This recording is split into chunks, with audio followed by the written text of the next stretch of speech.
June 15th, 2023. A peaceful afternoon in Monroe Township, Ohio, turned into a nightmare when 32-year-old Chad Doerman committed an unspeakable act of violence against his own family.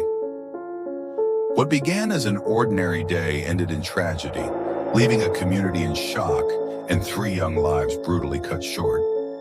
Chad returned home early from work that day and asked his wife, Laura, and their 3 sons, Clayton, Hunter, and Chase, to join him for a nap in the bedroom. As they settled in, Chad's 12-year-old stepdaughter, Alexis, watched TV in another room, unaware of the horror about to unfold. Once the family was asleep, Chad quietly opened his gun safe, retrieved a rifle, and executed his own children in cold blood.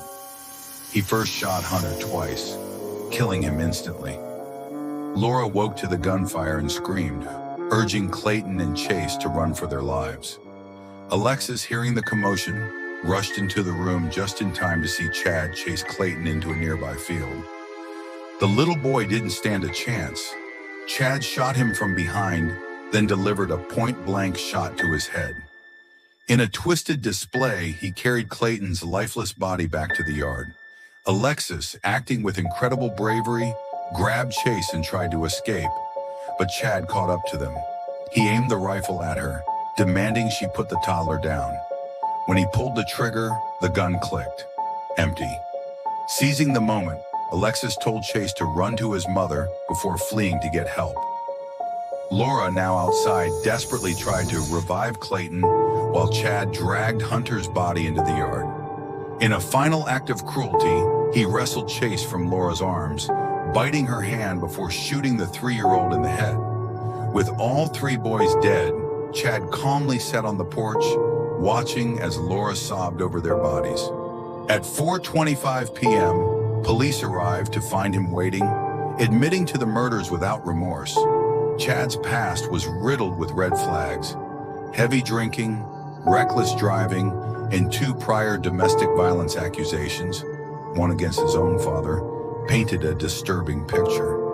Yet each time the cases were dropped, his family refusing to testify, hoping he'd change.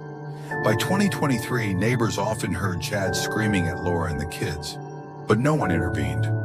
Just days before the murders, he posted a happy family photo on Facebook, a hollow facade masking the terror inside their home. Chad was charged with 21 counts, including aggravated murder, kidnapping, and assault. Prosecutors pushed for the death penalty, while his father bizarrely defended him, calling it a moment of madness. Yet in a shocking twist, a judge threw out Chad's confession, ruling his rights were violated during questioning. The trial, set for July 2024, will decide his fate, but no punishment can undo the devastation he caused. The boys were remembered at a heartbreaking vigil, where friends wore bright colors to honor their joyful spirits. Laura and Alexis, now left to pick up the pieces, struggle with unimaginable grief. Why did Chad Doerman slaughter his own children? Was it revenge against Laura for planning to leave him? Or something even darker? The motive remains a mystery, one that may never be solved.